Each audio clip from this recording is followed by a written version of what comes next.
الرحمن الرحيم الحمد لله رب العالمين والعاقبة للمتقين والصلاة والسلام على أفضل الأنبياء والمرسلين وإسرته الطيبين الطاهرين لا سيما على حجة الله في العالمين واللعنة الدائمة على أعدائهم أجمعين. سیرت ختمی مرتبت کے عنوان پر گفتگو ہو رہی تھی اور اس سال کی یہ تیسری تقریر ہے.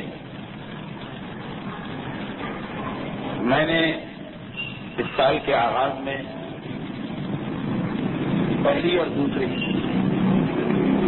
دونوں تقاریر میں یہ عرض کیا تھا کہ سیرت رسول خدا خالی سن لینا بھی موجب ثواب و برکت ہے. وَرَفَعْنَا لَكَ ذِكْرَكَ، قرآن بھی اعلان کر رہا ہے کہ اے ہمارے حبیب، تمہارے ذکر کو، تمہارے تذکرے کو ہم نے بلند کیا ہے اور قیامت تک ذکر رسول اس دنیا میں ہوتا ہی رہے گا. تو خالی تاریخی واقعات کو سن لینا بھی ثواب و اجر کا مستحق بنا دیتا ہے مومن کو، لیکن اس موقع سے استفادہ کرتے ہوئے کیوں نہ تاریخ کے ان واقعات کی روشنی میں اپنے لیے بھی ہدایت کے راستے کو ڈھونڈا جائے. قیامت تک دنیا میں جہاں جہاں مسلمان ہوں گے ان کو رسول خدا اور ائمہ طاہرین کی سیرت کے ان واقعات سے سابقہ پڑے گا جو فقط تاریخوں میں لکھے ہوئے ہیں اور ہم یہ سمجھتے ہیں کہ اب دوبارہ اس کی ضرورت پیش نہیں آئے گی، جبکہ قرآن اس کے خلاف ہے. تلک الایام نداولها بین الناس، قرآن کہہ رہا ہے کہ تاریخ کو ہم دہراتے رہتے ہیں. ہم دنیا میں جس جگہ بھی ہوں اور جس دور میں بھی ہوں، سیرت رسول خدا کی ہمیں ضرورت پڑے گی اپنے ماحول اور معاشرے کو بدلنے کے لیے.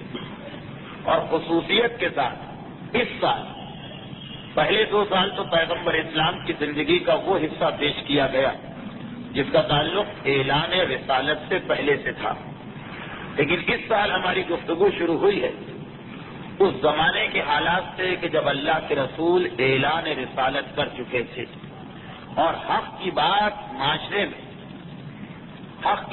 معاشرے میں پہنچانے والے کو جتنی بھی دشمنی کا اور رکاوٹوں کا سامنا کرنا پڑتا ہے وہ سب پیغمبر اسلام کی زندگی کے ان 23 سالوں میں ہے جو اعلان رسالت کے بعد گزر رہے تھے. اور یہ بھی پتہ چلتا ہے کہ پیغام حق کو پہنچانے میں کتنی زحمتیں اٹھانا پڑیں گی اور پیغام حق سے قبول کرنے والے کو کتنے امتحان دینا پڑیں گے. آج کی ہماری گفتگو واقعات کے اعتبار سے آگے بڑھے گی اور کیونکہ مسلسل موضوع رہے گا اس لیے اس کے نتائج انشاءاللہ آئندہ منگل میں آئیں گے. بات یہاں تک پہنچی تھی کہ ابتدا میں اعلان رسالت کے بعد پیغمبر اسلام کی زندگی کے 2 حصے ہمارے سامنے آتے ہیں. پیغمبر نے جب اعلان رسالت کیا تو اس کے فوراً بعد خاموشی سے تبلیغ دین کا سلسلہ آگے بڑھنے لگا. 3 سال تک اسلام کے پیغام کو آہستہ آہستہ آگے بڑھایا گیا اور 3 سال کے بعد جب 100-125 مسلمانوں کی ایک جماعت تیار ہو گئی تو پیغمبر نے پہاڑی کی چوٹی پر کھڑے ہو کے رسالت کا اعلان پورے مکہ تک پہنچا دیا، جس کا نتیجہ یہ نکلا کہ گویا کسی نے ایٹم بم پھینک دیا ہے، ہنگامہ ہو گیا، سارا مکہ پیغمبر اسلام کی مخالفت کے تیار و آمادہ ہونے لگا. یہ بات میں پچھلی تقریر میں بیان کر چکا ہوں کہ مکے والوں کو یہ احساس تو ہونے لگا تھا، یہ اندازہ تو ہونے لگا تھا کہ کوئی نہ کوئی تبدیلی آئی ہے ہمارے ماحول اور معاشرے میں، کوئی نہ کوئی شخص ضرور ہے کہ جو ہمارے بچوں کو، جوانوں کو، بوڑھوں کو، عورتوں کو گمراہ کر رہا ہے معاذ اللہ ان کی اصطلاح میں. ایک تبدیلی آ رہی ہے معاشرے میں. پھر کچھ چھوٹے چھوٹے واقعات ایسے ہو گئے کہ جس سے ان کو یہ بھی پتا چل گیا کہ وہ کیا تبدیلی آئی. جناب ابو ذر غفاری کا حرم مکہ میں خانہ کعبہ کے دروازے کے سامنے کھڑے ہو کے اعلان حق، جس میں تمام بتوں کو جھوٹا قرار دے کے ایک خدا کی خدائی کا اعلان کیا گیا. یہ ایک واقعہ پیش آیا. ایک وہ واقعہ پیش آیا جو میں نے پچھلے سال کی تقریر میں بیان کیا تھا کہ پیغمبر کے ایک صحابی سعد ابن وقاص، جنہوں نے پیغمبر کی ہدایت کی مخالفت کی. کیونکہ پیغمبر کی ابتدائی ہدایت یہ تھی کہ پہلے 3 سال میں، بلکہ پہلے 13 سال میں، کہ جتنے بھی مظالم ہوں ان کو برداشت کرو، جواب نہیں دینا ہے، اور حق کے پیغام کو پہنچانے کے لیے یہ مرحلہ بہت ضروری ہے. باطل یا دشمن کی کوشش ہوگی کہ ہمیں غصہ دلا دے. پیغمبر کا حکم ہے کہ جواب نہیں دینا ہے. چنانچہ ابو ذر غفاری پہ جب حملہ بھی ہوا اور اس حد تک ابو ذر غفاری کو زد و کوب کیا گیا کہ شہید ہونے کے قریب ہو گئے، تب بھی ہم دیکھتے ہیں کہ ابو ذر غفاری کی طرف سے کوئی جواب نہیں، مظلومیت ہے. اور اگلے دن پھر ابو ذر غفاری آئے، لیکن پیغمبر اسلام کے ایک اور صحابی تھے سعد ابن وقاص. یہ وہی صحابی تھے کہ جن کا بیٹا عمر سعد میدان کربلا میں موجود تھا. یہ سعد ابن وقاص نے پیغمبر کے حکم کی خلاف ورزی کر دی کہ مسلمان پہلے 3 سالوں میں جو مسلمان بنے تھے ان کو نماز تو پڑھنا پڑ رہی تھی. چنانچہ چھپ چھپ کے لوگ نماز پڑھتے تھے. پہاڑ کی ایک گھاٹی کے قریب چند مسلمان نماز میں مصروف تھے کہ اچانک اتفاقاً وہاں سے کسی کافر کا گزر ہوا. پیغمبر کا حکم تھا کہ تم کو عبادت کرنا ہی اس جگہ پہ ہے جہاں سے کوئی کافر نہ جا رہا ہو. بہت احتیاط کے ساتھ انہوں نے ایک مقام کا انتخاب کیا، لیکن اتفاقاً ایک کافر گزر گئے اور اس نے ان کو نماز پڑھتے دیکھ لیا. خیر خاموش رہے یہ لوگ، لیکن اس نے مذاق اڑانا شروع کر دیا. تو اب باقی مسلمان تو حکم رسول کی پابندی کر رہے ہیں. سعد ابن وقاص صبر نہ کر سکے اور ہاتھ میں ایک اونٹ کی ہڈی وہ اٹھا کر کافر کے سر پہ ماری کہ اس کا سر پھٹ گیا اور خون نکل آیا. مورخین اسلام لکھتے ہیں کہ یہ پہلا خون ہے جو اسلام کی حمایت میں بہایا گیا. لیکن تاریخ سے یہ پتہ چل رہا کہ یہ پیغمبر کی ہدایت کی خلاف ورزی کی جا رہی تھی. لیکن اس چھوٹے سے واقعے نے بھی یہ بتا دیا کافروں کو کہ ایک نیا طریقہ عبادت جاری ہو چکا ہے مکے میں، ایک نیا دین آ چکا ہے مکے میں. اس کے بعد عبداللہ ابن مسعود کا واقعہ ہمارے سامنے آتا ہے کہ ایک دن وہ جو 100-125 کی جماعت جب بن گئی تو آپس میں ایک دوسرے سے کہنے لگے، اب یہ خود باتیں ہو رہی، اس میں پیغمبر شریف نہیں ہے. ایک دوسرے سے کہنے لگے کہ کتنا ہی اچھا ہو اگر جو کلام ہم نے سنا ہے اور جسے سن کے ہم مسلمان ہوئے ہیں یہ کوئی کافروں کے کان تک پہنچا دے. عبداللہ ابن مسعود اس وقت اس مجمع میں بیٹھے تھے. ان کی خیرت بہت بہترین تھی. ام ابن عبد کہلاتے تھے. انہوں نے کہا کہ میں تیار ہوں، میں جا رہا ہوں. لوگوں نے اصحاب رسول نے جو کہ پیغمبر کی ہدایت تھی وہ پہنچائی کہ دیکھو ہمارا بھی دل چاہتا ہے لیکن رسول تو منع کر چکے ہیں. کہا کہ نہیں جو ہوگا میں بھگت دوں گا. آئے خانہ خدا کے قریب اور سورہ رحمان جو اس وقت نازل ہو چکی بالکل شروع کے سوروں میں سے ہے سورہ رحمان، اس کی تلاوت کرنا شروع کر دی. 2 4 5 10 20 50 100 کافر قریب آ کے بیٹھتے گئے. پوچھنے لگے کہ یہ کون سی شاعری ہے؟ تو بالکل نیا کلام ہم نے سنا. تو کسی نے کہا کہ یہ وہی کلام ہے کہ جس کی تلاش میں ہم تھے. چنانچہ عبداللہ ابن مسعود پہ بھی حملہ ہوا اور اس پوری طریقے سے ان کو زد و کوب کیا گیا، مارا پیٹا گیا کہ سارے چہرے پہ سوجن آ گئی. واپس آئے تو مسلمانوں نے کہا کہ ہم تو پہلے ہی تم کو منع کر رہے تھے. جواب دیا کوئی بات نہیں، مجھے خوشی کہ جتنا مجھ پر جتنی میرے ساتھ زیادتی ہوئی اور ظلم ہوا اس سے زیادہ میں نے کامیابی حاصل کر لی ہے، اگرچہ یہ بھی رسول کے حکم کے خلاف عمل کیا گیا. مگر یہ جو چھوٹے چھوٹے چند واقعات پیش آئے جس میں بعض مسلمانوں کا صبر جواب دے گیا، اس سے یہ ہوا کہ قریش مکہ کو یہ اطلاع مل گئی کہ ہاں ایک گروہ تیار ہو چکا ہے جو ہم سے الگ ہے. مگر کس نے یہ گروہ تیار کیا، ان کا لیڈر کون ہے اور یہ کون کون لوگ ہیں یہ ابھی پتہ نہیں چل رہا تھا. 3 سال گزر گئے پیغمبر کے اعلان رسالت کو اور پیغمبر نے کوہ صفا پر کھڑے ہو کر وہ اعلان کر دیا جو پچھلے سال کی تقریر ہوئی پوری اور گزشتہ منگل کو بھی میں نے بیان کیا. اب قریش کو ٹھیک ٹھیک اندازہ ہو گیا یہ کون آدمی ہے اس تحریک کو چلانے والا، اور یہ بھی پتا چل گیا کہ اس کے ماننے والے کون ہیں. چنانچہ فوراً آپس میں معاہدہ کیا گیا کہ ہم میں سے جو جس مسلمان کے قریب ہے وہ اس پر ظلم و ستم شروع کر دے، اتنا ان کو مارا جائے، اتنا ان پہ ظلم کیے جائیں کہ تھک ہار کر یہ اپنے مذہب کو چھوڑ دیں. چنانچہ ایک سلسلہ شروع ہوا ظلم و ستم کا، جو 2 سال تک تو پوری شدت کے ساتھ جاری رہا. 2 سال تک. 2 سال کے بعد پھر پیغمبر اسلام نے ان مسلمانوں کو جن پر زیادہ ظلم ہو رہا تھا حکم دیا کہ مکہ چھوڑ کر تم حبشہ کی جانب چلے جاؤ. مگر پہلے 2 سال یعنی 3 سال کے بعد یہ جماعت مسلمانوں کی جماعت کافروں کے سامنے آئی اور 2 سال مزید بے انتہا ظلم و ستم کا ان کو سامنا کرنا پڑا. یہاں تک کہ خود اس 2 سال میں بعض مسلمان شہید بھی ہو گئے. مگر ہم کو ایک واقعہ بھی ایسا نظر نہیں آتا کہ کسی مسلمان نے ان مظالم کے دوران پلٹ کر اپنے اوپر ظلم کرنے والے کافر پہ حملہ کیا، جبکہ چونٹی کی ڈبے کاٹ لیتی. بلی کو بھی انسان گھیر کے کھڑا ہو جائے تو وہ انسان کے لیے شیر جیسے خطرناک بن جاتی. جبکہ دوسری طرف یہ جتنے مسلمان ان کی اکثریت غلام ہے. غلام کسے کہا جاتا ہے عربوں میں؟ غلام کہا جاتا ہے کہ جو طاقتور نوجوان ہوتے ہیں وہی غلام لوگ اپنے گھروں میں رکھتے ہیں جو گھر کا کام کر سکیں. زیادہ تر نوجوان ہیں اور طاقتور ہیں، مگر اس کے باوجود کوئی پلٹ کے جواب نہیں دے رہا. مظالم برداشت کرتے کرتے شہید ہو رہے ہیں مگر کوئی پلٹ کے جواب نہیں دے رہا، کیونکہ پیغمبر کا حکم یہ تھا کہ اس وقت جلدی نہیں کرنا. اگر ان کی عید کے جواب میں ہم نے پتھر چلانا شروع کر دیا تو ہماری پوری تحریک کو بدنام کر دیا جائے گا.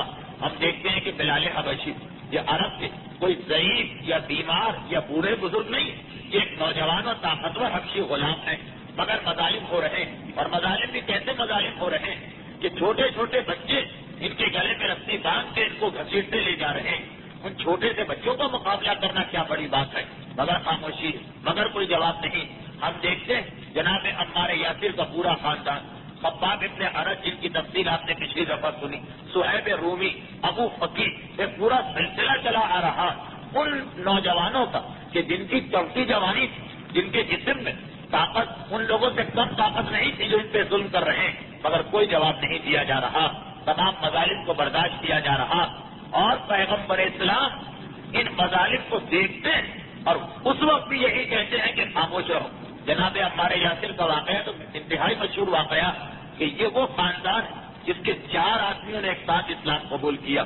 تو جناب عمار نے، ان کے والد یاسر نے، ان کی والدہ سمیہ نے، ان کے چھوٹے بھائی عبداللہ نے، 4 آدمیوں نے، یہ غالباً خاندان بنی ہاشم کے باہر واحد خاندان تھا کہ جس کے 4 آدمی ایک ساتھ مسلمان ہو رہے ہیں اور غلام بھی نہیں ہے کسی کی. یہ ایک آزاد خاندان ہے، غلام نہیں، مگر اس کے باوجود ابو جہل ان کو آزاد محسوس کرنے کے باوجود ان پہ حملہ کرتا. بس بات صرف اتنی سی تھی کہ جناب عمار یاسر کے والد یمن کے رہنے والے تھے، مکے میں آ گئے تھے اور جس قبیلے کی پناہ میں آئے تھے اس کا سردار اس وقت ابو جہل بن چکا تھا. چنانچہ غلام نہیں، مگر کیونکہ اس کے قبیلے کی پناہ میں اتنے مظالم کیے جاتے ہیں، مجھے تاریخ میں ہے کہ جانور کے کھال میں لپیٹ دیا جاتا ہے اور اس کو سی دیا جاتا. جو تاریخ کے اندر ہے کہ باقاعدہ اس کو تالاب میں اور دریا میں ڈال کے اتنی دیر تک رکھا جاتا ہے کہ دم گھٹنے لگتا. تاریخ میں ہے کہ لوہے کے کرپے بنا کے عرب کی دھوپ میں اتنی دیر تک کھڑا رکھا جاتا کہ جب ان قمیصوں کو اتارا جاتا ہے تو جسم کی کھال بھی ساتھ میں اتر آتی.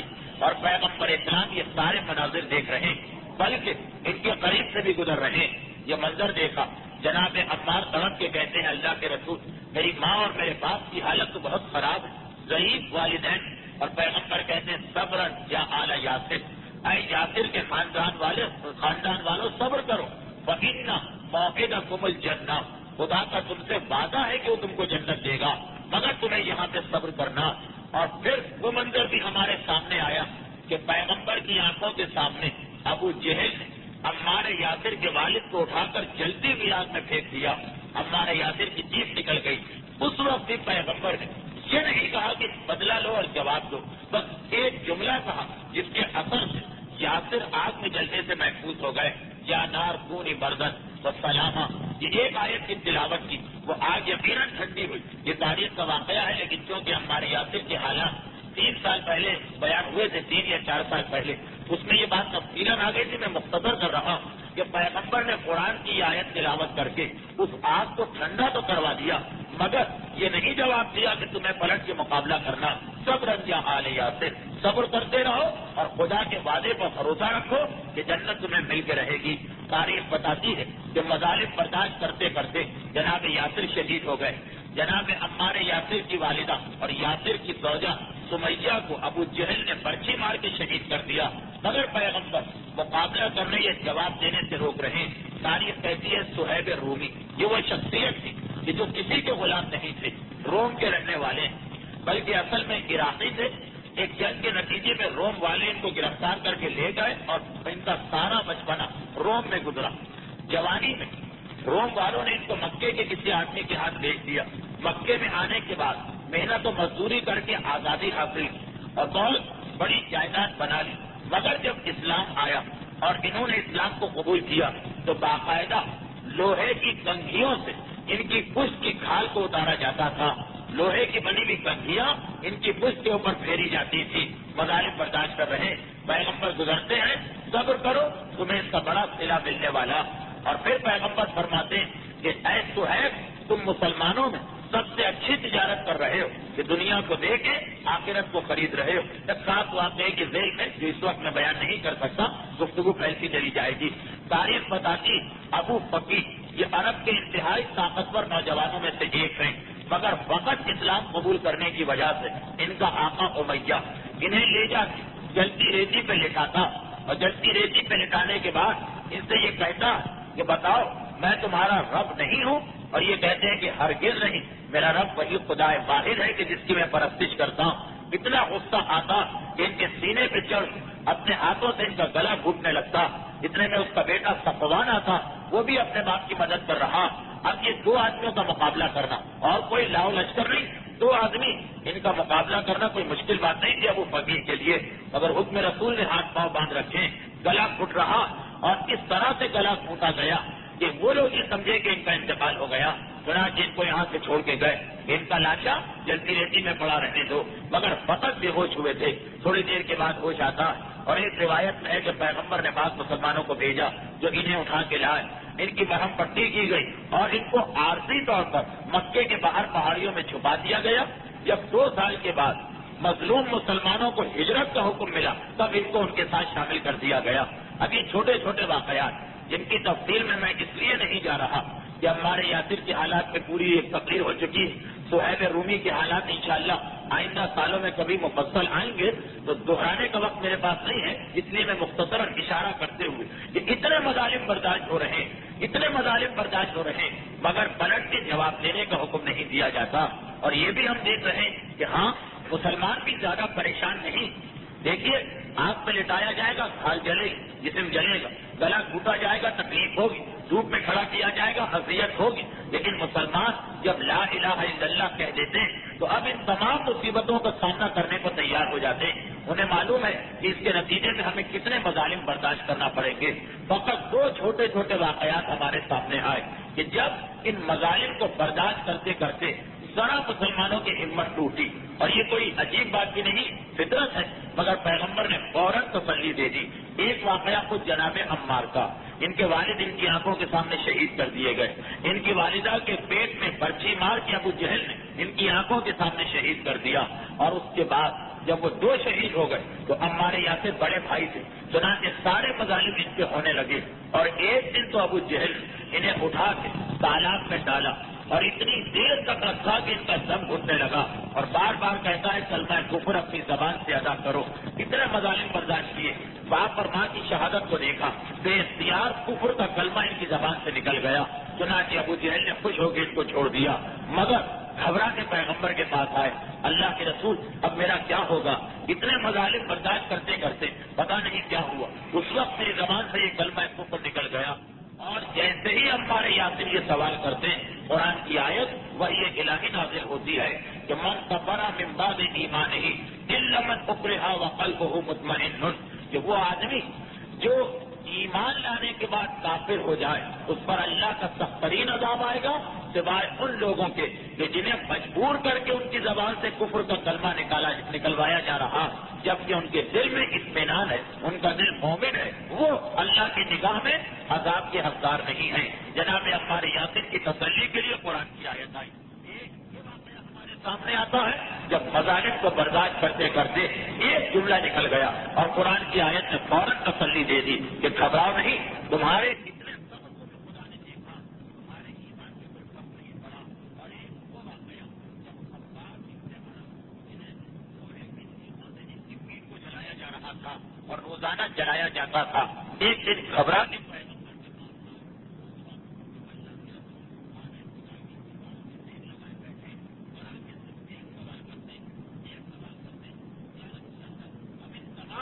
ظالم کو برداشت کرنے کو تیار ہیں، مگر کب تک؟ یعنی مدت کیا؟ کتنا عرصہ اور ہم کو سامنا کرنا پڑے گا؟ بس پیغمبر اسلام نے تسلی، اے خباب ابھی یہ ابتدا، تم اتنی سی چیزوں سے گھبرا گئے، جبکہ تم سے پہلے جو انبیاء گزرے ان کے ماننے والوں کا امتحان تو اس سے بھی زیادہ سخت ہوا تھا۔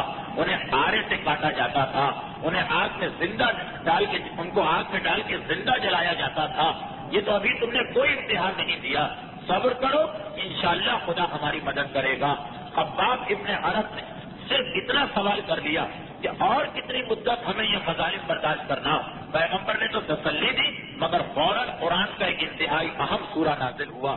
یہ وہ سورہ جو خدا کی نگاہ میں اتنا اہم کہ مومن سے یہ کہا گیا کہ ہمیشہ یہ سورہ تمہارے ذہن میں رہنا چاہیے۔ چنانچہ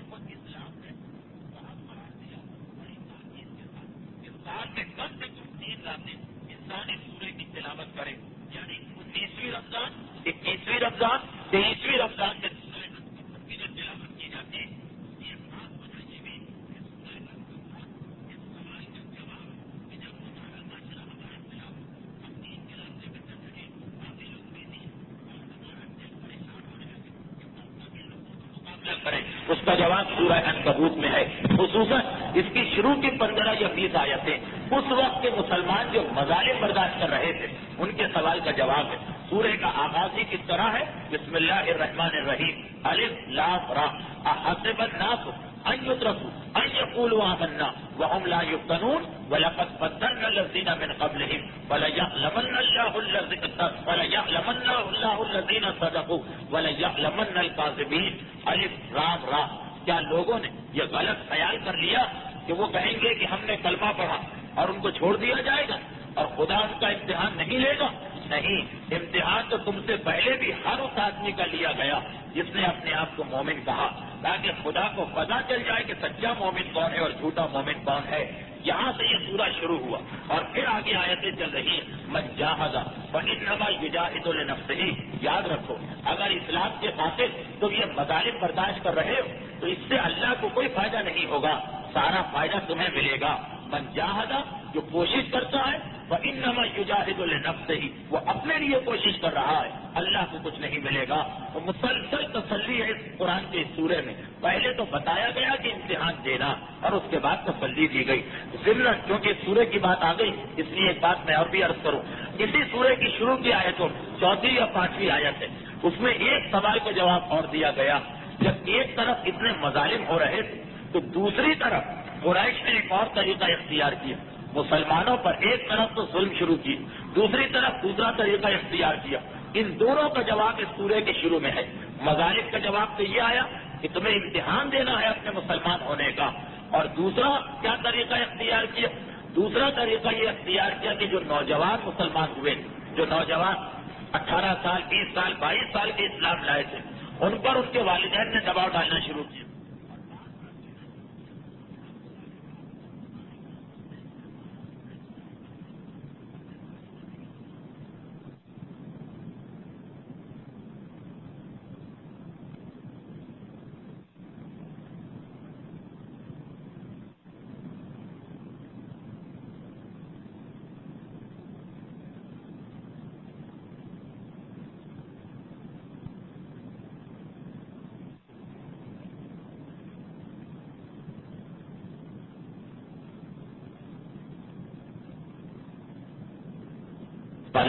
سورہ عنکبوت کی 4 آیت، یعنی بالکل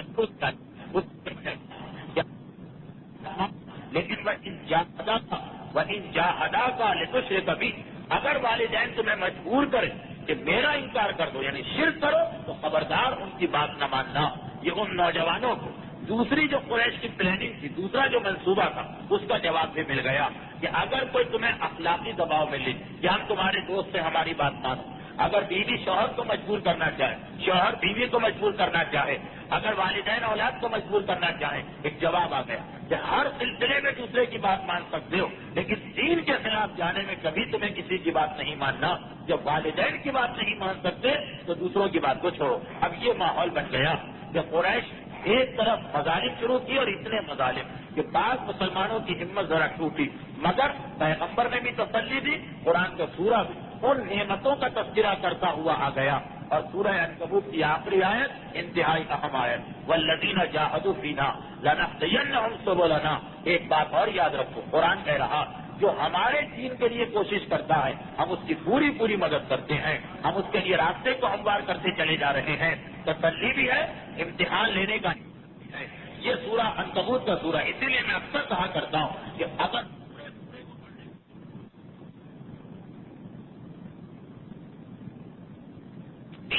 جب قرآن اسلامی سورے کو پڑھوا رہا شبائے قدر میں، تو مقصد یہ ہے کہ یہ چیزیں تازہ ہوتی رہیں۔ یہ حالت تھی، یہ ماحول تھا اس وقت کے مسلمانوں کا، مظالم ہو رہے ہیں مگر کوئی جواب نہیں دیا جا رہا، صبر کیا جا رہا۔ اخلاقی دباؤ یعنی گھر والے دباؤ ڈال رہے ہیں، اس کا بھی سامنا ہو رہا، اور یہ ظالم دباؤ ڈال رہے ہیں، اس کا بھی سامنا ہو رہا۔ یہ تو مسلمانوں کی حالت ہے۔ اور اللہ کا رسول تیسرے سال، نبوت کے تیسرے سال اعلان عام کرنے کے بعد اللہ کا رسول اب اسلام کو پھیلانے کے لیے ہر وقت فکر مند ہے، ہر وقت پریشان ہے۔ قرآن کہتا ہے کہ ہمارا حبیب اتنا پریشان تھا کہ لوگ اسلام کے دائرے میں آ جائیں، اسلام کے دائرے میں آ جائیں، کہ ایسا لگ رہا ہے کہ کہیں پیغمبر اسلام اس پریشانی کی وجہ سے انتقال نہ کر جائے۔ اتنا پیغمبر کو خیال اور فکر ہے کہ یہ لوگ جو جہنم کے راستے پہ چل رہے ہیں ان کو جنت کے راستے میں لایا جائے۔ پیغمبر نے اب تبلیغ کا کیا طریقہ اختیار کیا؟ مسلمان تو مصائب اور مظالم برداشت کر رہے ہیں، پیغمبر نے یہ طریقہ اختیار کیا کہ اپنے خاندان والوں تک پیغام پہنچا دیا۔ اب پیغمبر خانہ خدا کے صحن میں آ کے بیٹھتے، آپ کو یاد ہوگا پہلے 3 سال اللہ کے رسول ایک مکان میں جا کے بیٹھا کرتے تھے، مگر 3 سال کے بعد جب اعلان عام ہو گیا اب پیغمبر خانہ خدا کے صحن میں آ کے بیٹھتے، یعنی کعبے کی دیوار کے قریب جو بنی ہاشم کا حصہ۔ اور جب کبھی باہر سے کوئی مسافر آتا ہے پیغمبر خصوصاً اس کو ڈھونڈ کے اس کے پاس پہنچتے ہیں، باہر سے کوئی قافلہ آتا ہے پیغمبر ان میں جاتے ہیں۔ اور عرب ہر سال 3 میلے لگایا کرتے تھے، عربوں کا یہ طریقہ کہ سال میں ان کے 3 میلے لگا کرتے تھے۔ رمضان کے بعد شوال کے مہینے میں پہلا میلہ لگتا تھا، شوال کے بعد ذوالقعدہ کے مہینے میں دوسرا میلہ لگتا تھا، ذوالقعدہ کے بعد ذوالحجہ کے مہینے میں تیسرا میلہ لگتا تھا۔ پہلا میلہ شوال میں لگتا تھا جسے قصاص کہتے تھے، قصاص ایک جگہ کا نام، مکے سے 3 دن کے فاصلے پر، طائف سے 1 دن کے فاصلے پر، مکے اور طائف کے بیچ میں۔ یہ بڑا اہم موقع ہوتا تھا عربوں کا، جس میں تمام عرب کے قبیلے آ کے جمع ہوتے تھے۔ اگر کسی کا کوئی جھگڑا ہے تو یہاں طے کیا جاتا تھا، کسی کو کسی پہ دعویٰ ہے تو وہ اپنے دعوے کو یہاں پیش کرتا تھا، اگر کوئی اختلاف ہے 2 خاندانوں میں اس کو یہاں حل کیا جاتا تھا۔ پورے عرب کے قبیلے یہاں آ کے جمع ہوتے تھے قصاص میں۔ اب پورا قبیلہ تو نہیں آ سکتا ہے، ہر ایک کے اہم منتخب لوگ یہاں آتے، یہ قصاص کا میلہ تھا۔ اس کے 1 مہینے کے بعد جب ذوالقعدہ کا مہینہ آتا تھا تو مکے سے کچھ میل کے فاصلے پر ایک جگہ ہے کہ جسے مر الزہران کہتے تھے، آج کل اس کا نام ہے وادی فاطمہ۔ مکے کے قریب رہنے والے جانتے ہیں آج کل اس کا نام وادی فاطمہ۔ اس میں پہاڑ ہے مجنہ پہاڑ، اس پہاڑ کے نیچے ایک اور میلہ لگتا تھا، دوسرا میلہ، یہ ذرا چھوٹا میلہ تھا۔ اس کے بعد تیسرا مہینہ ذوالحجہ کا آتا، حجہ کے مہینے میں مکہ اور عرفات کے بیچ میں پہاڑی ہے ذوالمجاز کی پہاڑی، ذوالمجاز، وہاں پہ تیسرا میلہ لگتا تھا۔ یہ میلہ بھی بہت اہم ہوتا تھا کیونکہ یہ ذوالحجہ کی پہلی تاریخ سے لے کر 8 تاریخ تک یہ میلہ لگا رہتا ہے، اور 8 ذوالحجہ کو یہ میلہ اس طرح ختم ہوتا تھا کہ جتنے لوگ اس میں آ گئے وہ یہاں سے اٹھ کے عرفات میں جاتے تھے اور ان کا حج شروع ہو جاتا تھا، اور پھر وہاں سے مینا کے میدان میں بقرعید کو آتے تھے اور ان کا حج مکمل ہوتا تھا۔ تو حج سے پہلے جس آدمی کو حج کرنا وہ اس میلے میں شریک ہوتا تھا ذی المجاز کے. یہاں سے سب ڈائریکٹ حج میں پہنچ جاتے تھے. ابھی جو سال میں 3 میلے لگ رہے ہیں پیغمبر ان تینوں میلوں کو استعمال کرتے. وہ کاس کے میلے میں پہنچ جاتے اور عرب کے تمام قبیلے کے نمائندے ہر ایک تک پیغام اسلام پہنچاتے. اگلے مہینے دوسرا میلہ لگتا ہے پیغمبر اس میں بھی شریک ہوتے ہیں اور وہاں بھی جا کر ہر ایک کو پیغام دیتے. اور تیسرا جو میلہ لگتا تھا ذی المجاز کا پیغمبر اس میں پہلے دن سے شریک ہوتے تھے اور انہی کے ساتھ عرفات جاتے تھے. میلے میں بھی یہ قرآن کی آیتوں کی تلاوت, عرفات میں بھی قرآن کی تلاوت, مینا میں بھی قرآن کی تلاوت. یعنی پیغمبر نے طریقہ بتایا کہ اس طرح سے اپنی دعوت کو باہر بھی پھیلانا. چنانچہ بہت ہی مشہور روایتیں ہیں کہ لوگوں نے خود پیغمبر اسلام کو, ان لوگوں نے جو بعد میں مسلمان ہوئے, حالت کفر میں دیکھا کہ پیغمبر کس طرح سے تبلیغ اسلام کر رہے ہیں. چنانچہ ایک راوی کہتا کہ میں نے اپنی آنکھوں سے یہ منظر دیکھا. میں اپنے والد کے ساتھ اس سال ذی المجاز کے میلے میں آیا تھا کیونکہ ہم لوگوں کو حج کرنا تھا. میں اس میلے میں پہنچا. میں نے دیکھا کہ جیسے ہی صبح کا وقت ہوا اور لوگ نیند سے اٹھے, ایک نوجوان نکل کے آیا اور ایک ایک خیمے کے پاس ہر قبیلے کا جو مرکز ہے وہاں جاتا اور ایک نیا کلام, ایک عجیب کلام پڑھنے لگتا اور اس کو پڑھنے کے بعد آخر میں ایک جملہ کہتا قولوا لا الہ الا اللہ تفلحوا, لا الہ الا اللہ کہو فلاح پاؤ گے. یہ 4 جملے, لا الہ الا اللہ کہو فلاح پاؤ گے, عرب کے بادشاہ بن جاؤ گے, عجم تمہارے قدموں پہ آ کے گر جائے گا اور جہنم کے عذاب سے بچ کر جنت کی نعمتوں کے حقدار بنو گے. ہر خیمے کے پاس, ہر قبیلے کی چوکھٹ کے پاس جاتا. پہلے تو قرآن اور اس کے بعد یہ 4 جملے, لا الہ الا اللہ کہو نجات ملے. دوسرا جملہ کہ تم عرب کے مالک بنو گے. تیسرا جملہ عجب تمہارے قدموں پہ آ کے گر جائے گا. چوتھا جملہ جہنم سے بچ کے جنت کی نعمتیں ملیں گی. مجھے یہ نوجوان بہت عجیب لگا. میں اس کے ساتھ ساتھ گھومتا رہا یہاں تک کہ میں نے یہ دیکھا کہ دوپہر کا وقت آ گیا. جب عرب میں جانے والا چاہے کوئی وہاں رہنے کے لیے جائے, زیارت کے لیے جائے, عمرے کے لیے جائے, حج کے لیے جائے, ہر ایک کو پتا کہ ظہر سے لے کر عصر تک یعنی دوپہر سے دوپہر تک عرب اپنے سارے کام بند کر دیتے, سب جا کے خیموں میں سو جاتے ہیں. تو میں نے دیکھا کہ دوپہر کا وقت آ گیا اور سارے کے سارے عرب سونے لگے. اس وقت ایک لڑکی آئی, اس حالت میں آئی کہ اس کے سر کے اوپر ایک چادر پڑی ہوئی تھی, مگر چادر اس طرح سے پڑی تھی کہ سامنے سے وہ چادر کھلی ہوئی تھی. اس کے ہاتھ میں دودھ کا ایک پیالہ تھا. اس نے یہ پیالہ لا کے اس نوجوان کے سامنے رکھا اور اس نوجوان نے اس پیالے کو استعمال کیا, اس کے دودھ کو استعمال کیا, مگر دودھ پینے سے پہلے ایک جملہ کہا کہ بیٹی اپنی چادر سے اپنے گلے کو ڈھک لو, تمہارا گلا کھلا ہوا نظر آ رہا. اب یہ کہتے ہیں یہ شخص جب بعد میں مسلمان ہو گئے کہ بعد میں مجھے پتا چلا کہ یہ پیغمبر اسلام سے اور یہ پیغمبر کی بھانجی جناب زینب, پیغمبر کی وہ بھانجی جن کے بارے میں اسلام میں اختلاف ہے. ہمارے علماء کی اکثریت سے یہ کہنا کہ یہ پیغمبر کی 3 بھانجیاں تھیں, زینب, رقیہ, ام کلثوم, اور آپ مثلا مسلمین کہتے ہیں کہ نہیں, یہ پیغمبر اسلام کی بیٹیاں ہیں. تو بہرحال یہ جناب زینب جن کو بعض مسلمان رسول کی بیٹیاں کہتے ہیں, بعض مسلمان رسول کی بھانجی کہتے ہیں, یہ آئی اور اپنے خالو کو یا اپنے والد کو دودھ کا وہ پیالہ پیش کیا. مگر پیغمبر اسلام نے اس وقت جب ابھی حجاب کا حکم نہیں آیا اس وقت بھی دیکھا کہ گلا کھلا ہوا ہے, فوراً ٹوک دیا. دودھ کو بعد میں استعمال کیا, کہا بیٹی پہلے اپنے گلے کو ڈھانکو. ان صحابی کا یہ جملہ ایک طرف یہ بتاتا کہ پیغمبر اسلام کس طرح تبلیغ کر رہے تھے اور دوسری طرف یہ بھی پتا چلتا کہ اس قسم کے مواقع پر پیغمبر کے ساتھ جناب خدیجۃ الکبریٰ بھی ہوا کرتی تھی, خصوصاً یہ جو 3-4 مواقع تھے, کیونکہ زینب پیغمبر کی بھانجی بغیر خدیجۃ الکبریٰ کے ان کا آنا بہت ہی مشکل لگ رہا. اب یہ اس طرح سے تبلیغ اسلام کا سلسلہ آگے بڑھا. قریش نے جب یہ منظر دیکھا تو ان کو سب سے بڑا خطرہ رسول کی ذات سے تھا کہ یہ تو میلوں میں جا کے پیغام پہنچا رہے ہیں, باقی مسلمانوں پہ تو وہ مظالم کر رہے ہیں, مگر پیغمبر پہ ظلم کرنا ان کو بہت مشکل لگ رہا تھا اس وقت, اس لیے کہ پورا خاندان بنی ہاشم پیغمبر کی حمایت کر رہا. مگر خاندان بنی ہاشم سے ایک شخصیت قریش کے ساتھ مل گئی جس کا نام ہے ابو لہب, اور یہ وہ شخصیت ہے کہ جس نے اسلام کے قانون کی بھی مخالفت کی اور عربوں کے قانون کی بھی مخالفت کی. اسلام میں تو ہے کہ حق کا ساتھ دینا, مگر خود عربوں میں جو جاہلیت کا قانون تھا اس میں بھی یہ تھا کہ اپنے خاندان کا ساتھ دینا.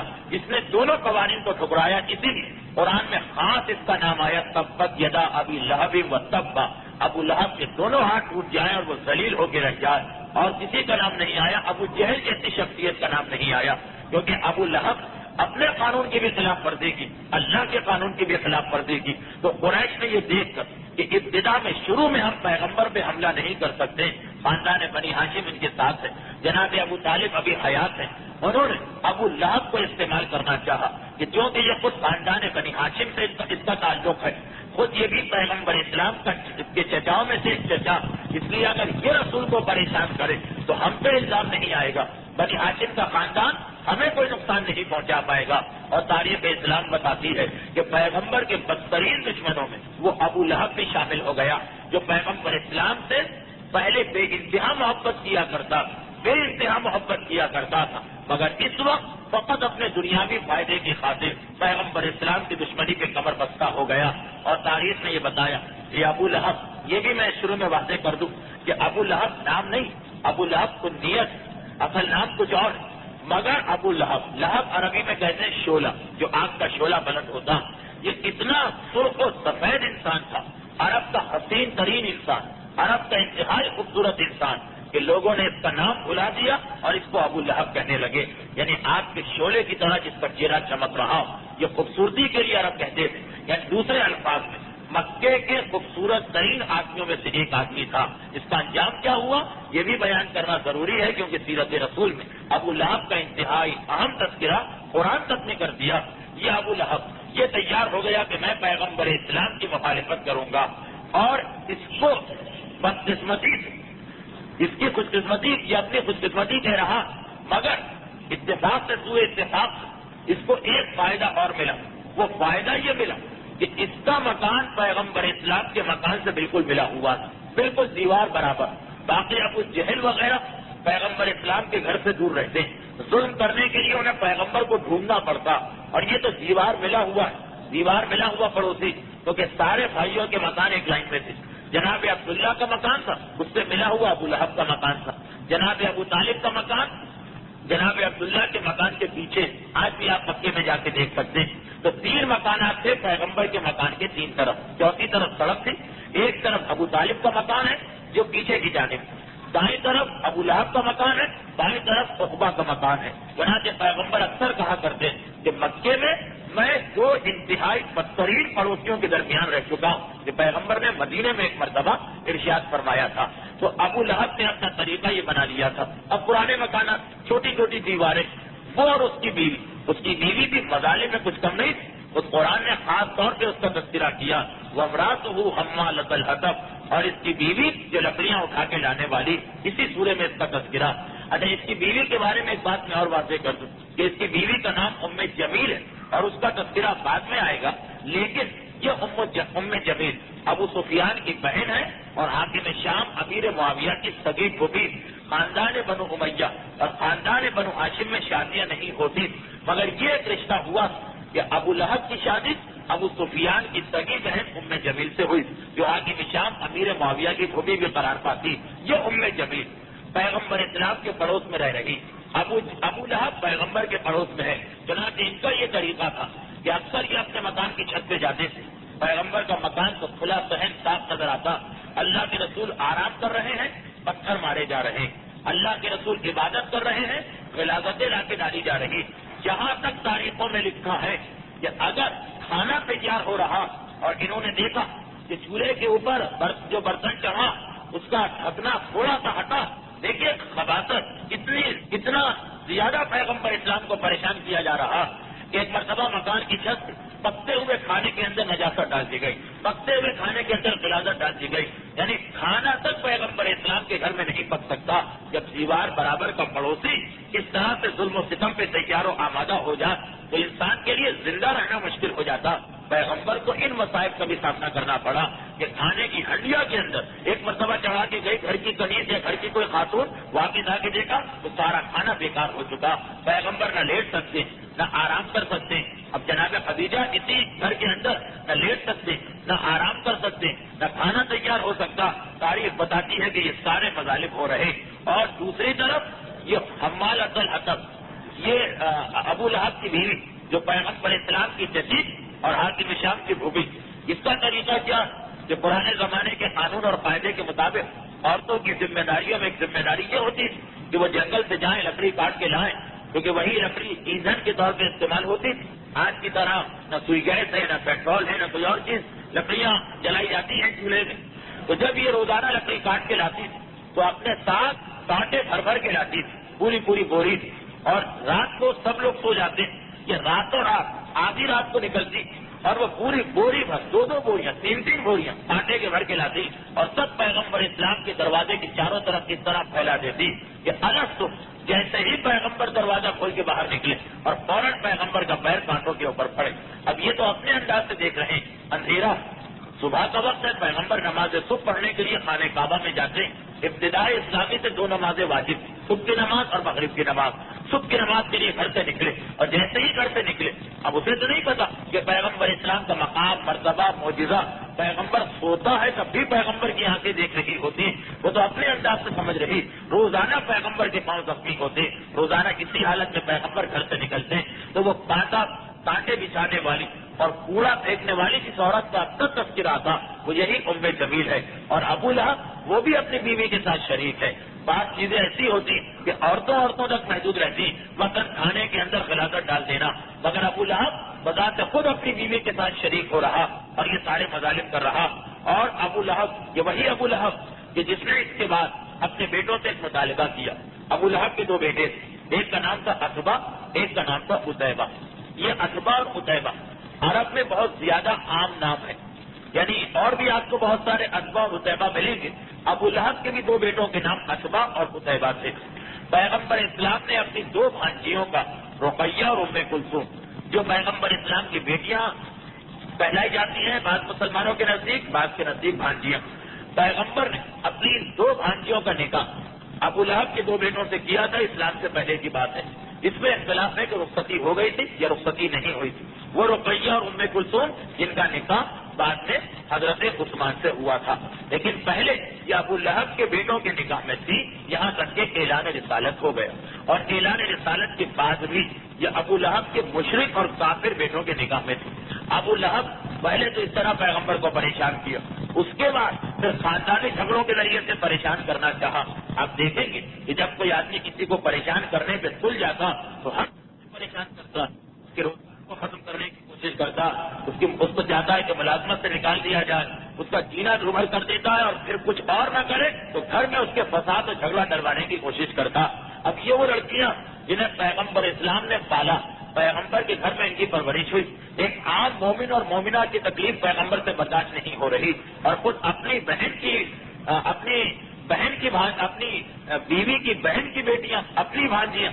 مگر ابو لہب نے اپنے بیٹوں کو بلایا اور کہا کہ آج سے میرا تم سے ملنا حرام ہو جائے گا.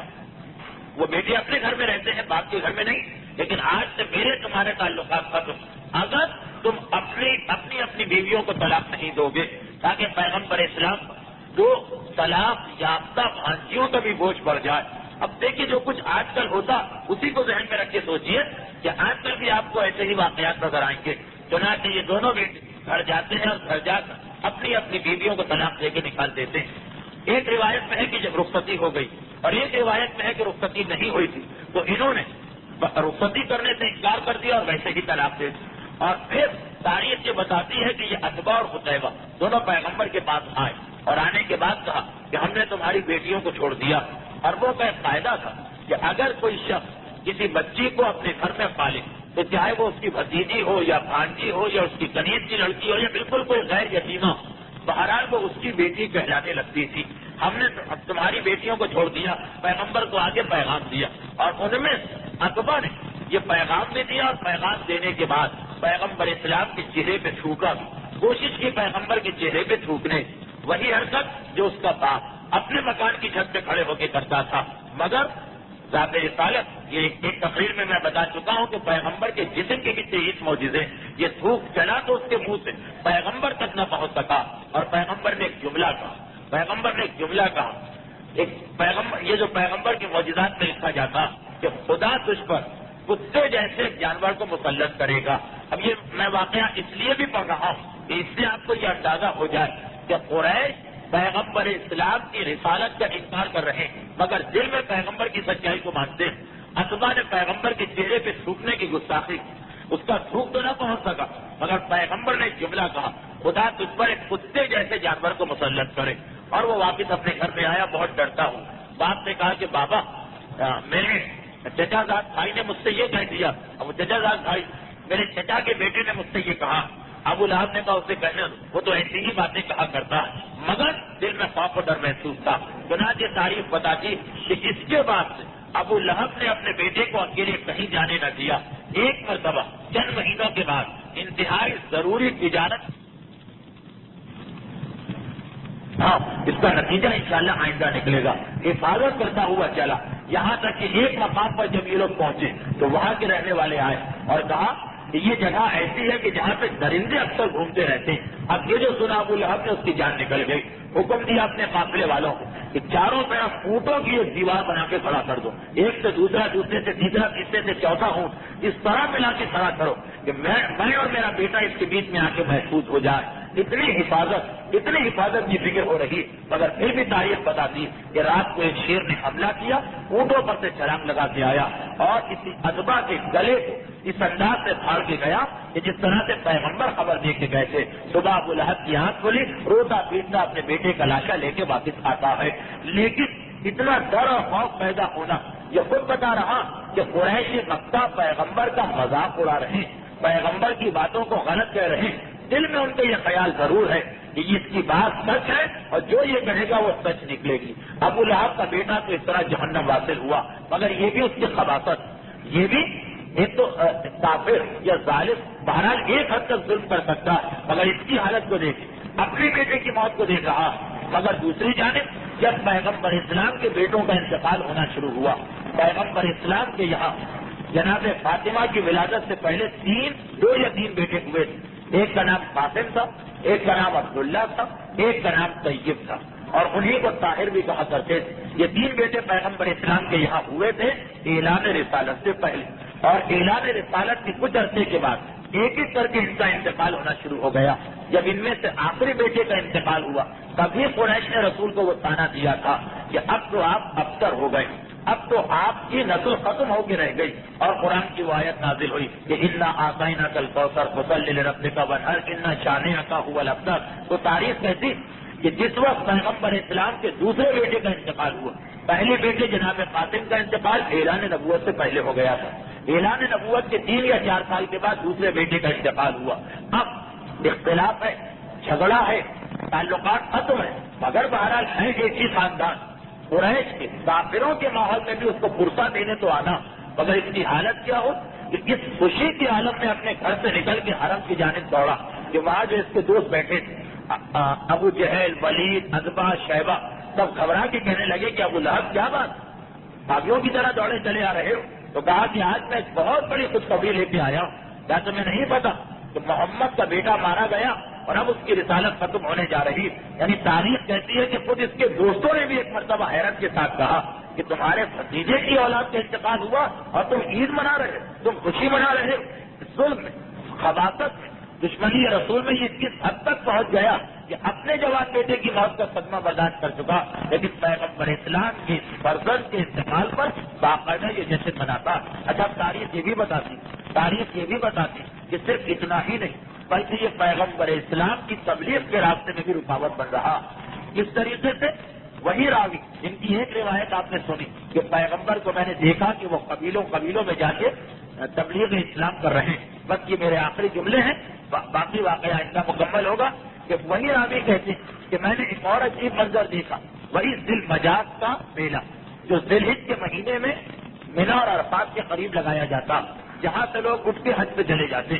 وہ راوی کہتا ہے کہ میں نے ایک عجیب منظر دیکھا کہ وہی نوجوان, بلکہ یہ روایت 3-4 آدمیوں کی ہے جن سب کو تاریخ طبری میں نقل کیا گیا. 3-4 الگ الگ آدمیوں نے یہ واقعہ دیکھا کہ ہم نے یہ دیکھا کہ وہی نوجوان وہ آ رہا, ایک ایک قبیلے کے پاس جاتا ہے, تبلیغ کرتا ہے, قرآن کی آیتیں سناتا ہے, وہ 4 جملے کہتا, لا الہ الا اللہ کہو بھلا پاؤ, عرب کے مالک بنو گے, عجم تمہارے قدموں پہ گرے گا, جہنم سے بچ کے جنت کی نعمتیں تمہیں ملے. لیکن ادھر اس کی بات ختم ہوتی. میں نے یہ دیکھا کہ اس کے پیچھے اس کا ہم عمر کچھ اس سے بڑا ایک اور شخص چلا رہا جیسے ہی اس کی بات ختم ہوتی وہ بابا سے بلند کہتا ہے عرب کے لوگوں اس کی باتوں میں نہ آنا، یہ میرا بھتیجا اور تمہیں گمراہ کرنے آ رہا، میں گواہی دیتا ہوں کہ یہ بالکل جھوٹا، میں گواہی دیتا ہوں کہ یہ بالکل غلط ہے۔ اب یہ لوگ کہہ رہے ہیں، یعنی 3-4 آدمیوں نے 3-4 سالوں میں یہ واقعہ دیکھا، یہ 1 سال کی بات نہیں کہ ہم نے یہ دیکھا کہ کس طریقے سے وہ پیچھے آ رہا۔ کسی سے پوچھا، پتا چلا کہ رسول کا چچا ابو لہب۔ فقط اتنا ہی نہیں بلکہ وہ لوگ کہتے ہیں کہ ہم نے یہ بھی دیکھا کہ 2-3 خیموں کے بعد جب اس کے آگے وہ نوجوان بڑھا جو رسالت کا اعلان کر رہا تو اس کا چچا جو پیچھے آ کر یہ کہتا جا رہا کہ یہ بالکل جھوٹا ہے میرا بھتیجا، معاذ اللہ، اس کی باتوں میں نہ آنا، یہ تمہیں گمراہ کر رہا۔ اس کے بعد ہم نے دیکھا کہ جب وہ جو 40 سالہ نوجوان ہے وہ آگے بڑھتا گیا، اس نے اپنے چچا کی بات نہیں سنی تو وہ اس کا چچا ہاتھوں میں پتھر لے کے آگے بڑھا اور اپنے بھتیجے کے پاؤں میں اتنی سختی کے ساتھ، اتنی تیزی کے ساتھ یہ پتھر مارنا شروع کر دیے کہ پاؤں کی کھال پھٹ گئی اور جوتیاں خون سے بھر گئیں۔ مگر عجیب تھا، وہ نوجوان بھی اپنے آپ کو زخمی دیکھ رہا، پتھر اس کے اوپر گر رہے ہیں اور پتھر مارنے والا کوئی اور نہیں، کوئی اور ہوتا تو خاندان بنو ہاشم میدان میں نکل آتا، خود خاندان بنو ہاشم سے تعلق رکھنے والا رسول خدا کا چچا پتھر مار رہا تاکہ پیغمبر اسلام کے پاؤں اتنے زخمی ہو جائیں کہ پیغمبر چل بھی نہ سکے۔ مگر جتنا وہ زخمی کرتا جاتا ہے اتنا ہی یہ نوجوان آگے بڑھ کے ایک قبیلے تک اپنا پیغام پہنچا رہا۔ تو دشمنی میں کس حد تک پہنچ گیا کہ گھر میں ہے تو دشمن، پیغمبر باہر تبلیغ کریں تو دشمن، ہاتھوں میں پتھر لے کے پیغمبر کے پیچھے چلے، پیغمبر کی بھانجیوں کو طلاق دلوا کر پیغمبر کو ایک ذہنی پریشانی میں مبتلا کرنا چاہے، پیغمبر کے گھر میں اگر کوئی خدا کی طرف سے امتحان ہو تو اس کو وہ عید اور خوشی منائے۔ یہ ابو لہب کا کردار تھا، مگر ہوا کیا؟ اس کا انجام کیا ہوا؟ اس کا نتیجہ کیا ہوا؟ جسے قرآن نے کہا تبت یدا ابی لہب وتب کہ ذلیل و خوار ہو کے مارا جائے گا، اس بری طرح سے مارا گیا کہ اس کے اپنے بیٹے اس کی میت کے ہاتھ لگانے کو تیار نہ تھے۔ انشاءاللہ ابو لہب کا بیان آئندہ مکمل ہوگا، یہ اس لیے میں بتا رہا ہوں تاکہ یہ اندازہ ہو جائے کہ حق کے راستے میں رکاوٹ پیدا کرنے والے شروع میں کامیاب نظر آتے ہیں مگر بعد میں اتنے ناکام ہوتے ہیں کہ سگے بیٹے باپ کی میت کو ہاتھ لگانے کو تیار نہ تھے، نوکروں کو مزدوروں کو بلا کے میت کو پھینکوایا گیا۔ تو تبلیغ اسلام، پیغمبر اسلام کا طریقہ ہمارے سامنے آئے کہ پیغمبر نے جماعت تیار کی جو مظالم کو برداشت کر رہی ہے اور خود پیغمبر آہستہ آہستہ اپنی دعوت کے اپنے پیغام کو عام کرتے جا رہے ہیں۔ مزید اس سلسلے میں جو زحمتیں اٹھانا پڑی اور ابو لہب کے بعد ابو جہل کا کردار، یہ انشاءاللہ آئندہ منگل کو ہماری گفتگو کا عنوان بنے گا۔ تقریر کی حد تک تو آج کی گفتگو ختم ہو گئی۔ اس سے پہلے کہ میں مسائل کے بارے میں کوئی اعلان کروں، آپ حضرات سے التماس ہے کہ ایک مرتبہ بآواز بلند درود بھیجے محمد والے۔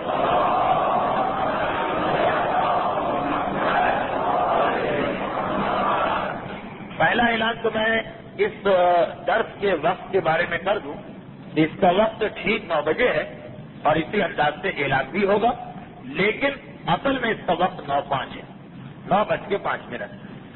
9 بجے جو بعض لوگوں کی عادت ہوتی ہے خبر نامہ دیکھ کے نکلتے ہیں، جو خبریں سن کے، تو 9:05 اس کا وقت ہے۔ اعلانات تو 9 بجے کے حساب سے ہوں گے لیکن ہمارے اعتبار سے 9:05 سے 10:05 یہ اس کا وقت رہے گا، اور اسی لیے 10:05 جو ختم ہونے کا وقت ہے اس کے اندر 9 منٹ ابھی بچتے ہیں، اس میں آج آپ مسائل سن لیجیے۔ آئندہ سے انشاءاللہ میں 45 منٹ کی تقریر اور 15 منٹ کے مسائل کے ساتھ گفتگو کیا کروں گا تاکہ پروگرام 1 گھنٹے میں ختم ہو جائے اور جو سب سے اہم چیز ہے مسائل، اس کے اندر بھی کوئی کمی نہ آنے پائے۔ اس سے پہلے کے سالوں میں تو مجھے اطمینان ہوتا تھا کہ اگر کچھ مسائل کم ہو گئے تو ماہ رمضان میں اس کا جبران کر دوں گا، اس کی کثر پوری کر دوں گا، لیکن اس سال حالات ایسے ہیں کہ شاید ماہ رمضان میں آپ کی خدمت نہ کر سکوں، تو اس وجہ سے یہ جو چند تقریریں ہیں یہ مسائل کے لیے بھی انتہائی اہم ہے۔ ایک یہ بات، دوسری ایک بات میں اور بتا دوں کہ بہرحال میں بھی ایک انسان اور خطا انسان ہی سے ہوتی ہے، انسان ہی غلطی کرتا ہوں، تو مسائل اور مجھے ایک وقت میں اتنے سارے مسائل بیان کرنا پڑتے ہیں کہ بعض اوقات کچھ مسائل کے بیان میں شاید میری زبان سے کوئی غلط مسئلہ نکل جاتا ہو۔ بہرحال یہ تو فطری چیز ہے، میں معصوم تو نہیں ہوں، تو اس لیے میں اس ایک بات کا اعلان کر دوں کہ یہاں پہ جو مسائل بیان ہوتے ہیں منگل کی تقریر، یہ وہ مسائل ہوتے ہیں کہ جو سب سے آخری مسائل ہیں۔ اچھا، کبھی ایسا بھی ہوتا ہے کہ مجتہدین کے فتوے بھی بدل جاتے ہیں، کبھی میں نے 2 سال پہلے ایک مسئلہ بتایا وہ بدل گیا، تو یہاں پہ اس منگل کے اندر میں عام طور پہ وہی مسائل بتاتا ہوں جو تازہ ترین فتوے آیت اللہ خوئی اور خمینی کے میرے پاس آئے ہوئے ہوتے ہیں۔ اس لیے اگر کبھی اس منگل کے درس میں آپ ایک مسئلہ سنیں اور اس سے پہلے کی تقریروں میں کوئی اور مسئلہ آپ پوچھ چکے ہیں اور دونوں ٹکرا رہے ہیں، تو یہی ذہن میں رکھیے گا کہ پہلے والا مسئلہ یہ غلط بتا دیا گیا تھا یا وہ مسئلہ بدل گیا. تازہ ترین مسئلہ، صحیح مسئلہ وہ ہے کہ جو اس تقریر کے اندر آیا ہے. یہ میں نے اس لیے وضاحت کر دی کہ اکثر لوگوں کو یہ غلط فہمی ہو جاتی ہے، یہ اشتباہ ہو جاتا کہ یہاں کی گفتگو کسی پچھلی تقریر کے خلاف جا رہی. اور میں آپ کو ایک واقعہ بھی یاد دلا دوں، اگرچہ وہ واقعہ میں نے بہت ہی حال ہی میں 2-3 جگہ پڑھا ہے، مگر صرف اس لیے کہ آپ کو یہ اندازہ ہو جائے کہ مسائل میں غلطی اگر کوئی عادت بنا لے تو وہ گناہ گار ہے، وہ عدالت سے نکل گیا، وہ عادل نہیں. اگر کسی کی عادت بن جائے کہ ہر ہفتے جو مسئلے ہو رہے ہیں اس میں 2-4 مسئلے غلط، لیکن اگر ایسا ہو کہ 100 مسئلوں میں 1-8 مسئلہ غلط ہو گیا تو یہ تو وہ چیز ہے کہ جو مجتہدین کرام اور مراجع اعظام سے بھی ہو جاتی. میں اکثر ایک واقعہ پڑھا کرتا ہوں، علامہ ہلی کا واقعہ. یہ علامہ ہلی کا ایک فتویٰ تھا جو آج کے مراجع کا بھی ملتا جلتا اس سے فتویٰ کہ اگر کوئی آدمی نماز واجب کا وقت آنے سے پہلے واجب کی نیت سے وضو کر لے، جبکہ ابھی نماز کا وقت بھی نہیں آیا، اس پر کوئی اور واجب نماز بھی نہیں، کوئی قضا نماز بھی نہیں، کیونکہ قضا نماز تو ہر وقت واجب رہتی ہے. تو ایک ایسا آدمی جس پر کوئی قضا نماز بھی نہیں، واجب کا وقت بھی نہیں آیا، اور وہ پھر بھی واجب کی نیت سے وضو کر لے تو اس کا وضو غلط ہے.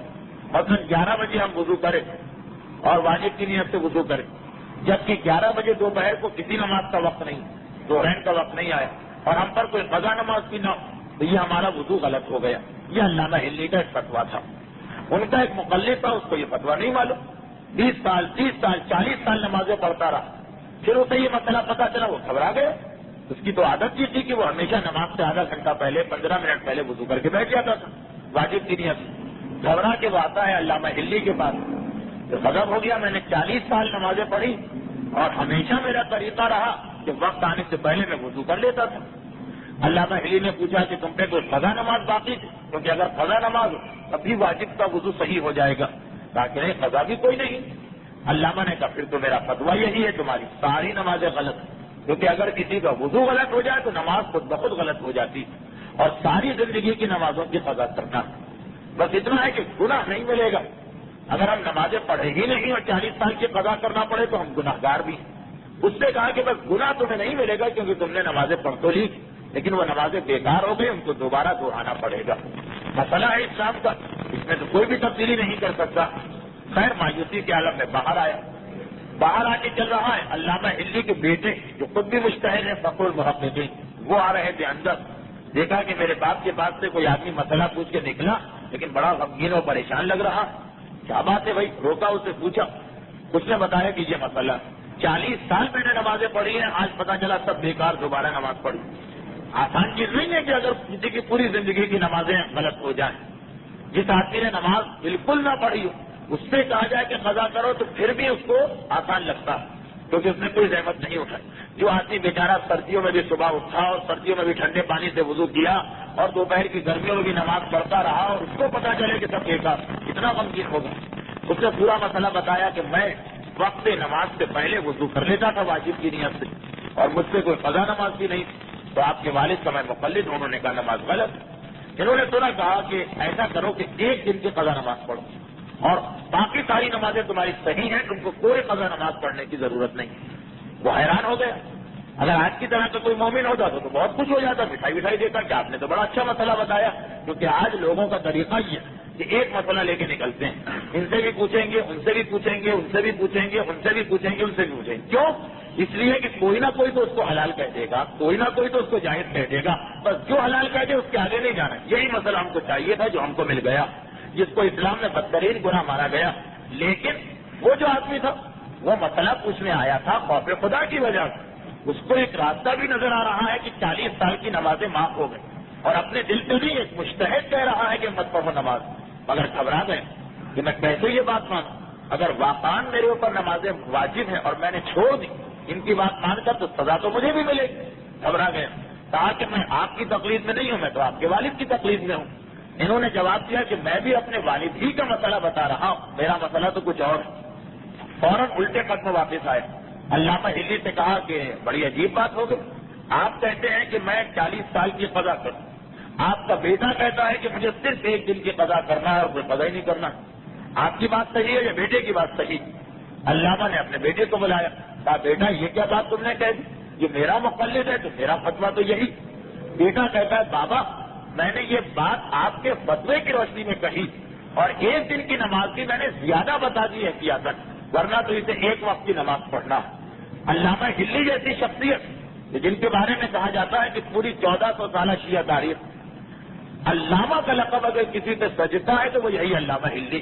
اسی لیے کسی کتاب میں اگر آپ کو علامہ کا لفظ نظر آ جائے، آگے نام نہ لکھا ہو کہ کون علامہ، سمجھ لیجیے کہ وہ علامہ ہلی کا واقعہ ہوگا۔ اگر آ جائے کہ علامہ نے یہ کہا، علامہ نے یہ کیا، اتنے بلند عالم کہ لفظ علامہ انہی کے لیے بن کے رہ گیا۔ وہ حیران ہوئے، کہا بیٹا یہ تم نے کیسے کہہ دیا؟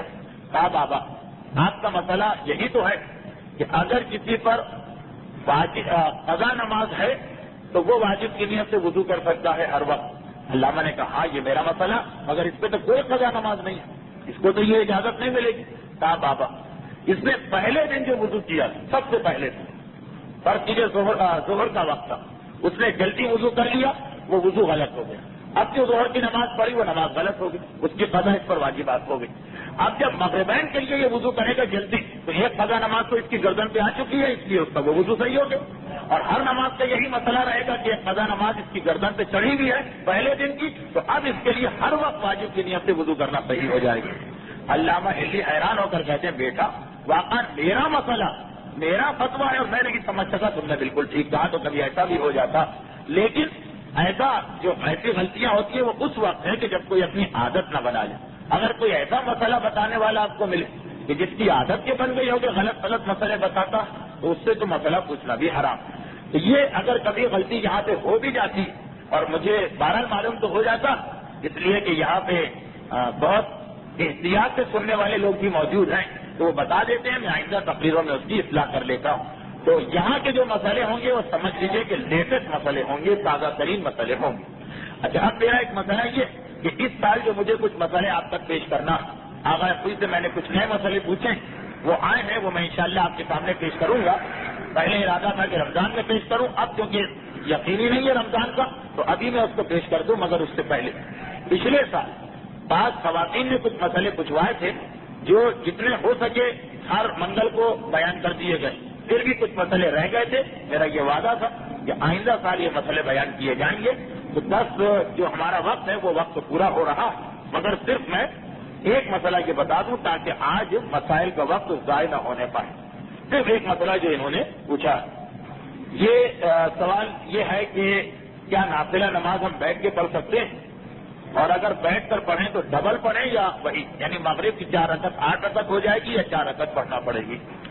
نافلہ نماز یعنی اسلام میں جتنی بھی سنتی نمازیں ان سب میں آدمی کو اجازت ہے کہ بغیر کسی مجبوری کے بھی وہ بیٹھ کے پڑھ سکتا۔ جس کو مجبوری ہے وہ تو خیر بیٹھ کے پڑھے، لیکن جسے کوئی مجبوری نہیں، بالکل صحت مند ہٹا کٹا طاقتور انسان، نہ بیماری ہے نہ تھکن ہے نہ تکلیف ہے نہ کمزوری ہے، کچھ بھی نہیں، پھر بھی اجازت ہے نافلہ نماز بیٹھ کے پڑھی جا سکتی، اور اس میں آپ کی مرضی ہے، چاہے تو اتنی ہی رکعت پڑھیں جتنی رکعت کھڑے ہو کے پڑھتے تھے، جیسے مغرب کی 4 رکعت ہے تو بیٹھ کے بھی 4 رکعت پڑھیں، لیکن زیادہ ثواب اس میں ہے کہ اس کو ڈبل کر لیں، لیکن وہ ضروری نہیں، ثواب کی بات ہے۔ جیسے نماز شب کھڑے ہو کر پڑھیں تو 11 رکعت ہے، بیٹھ کے پڑھیں تو 11 رکعت بھی پڑھ سکتے ہیں، لیکن زیادہ بہتر ہے کہ اس کو 22 رکعت کر لیں۔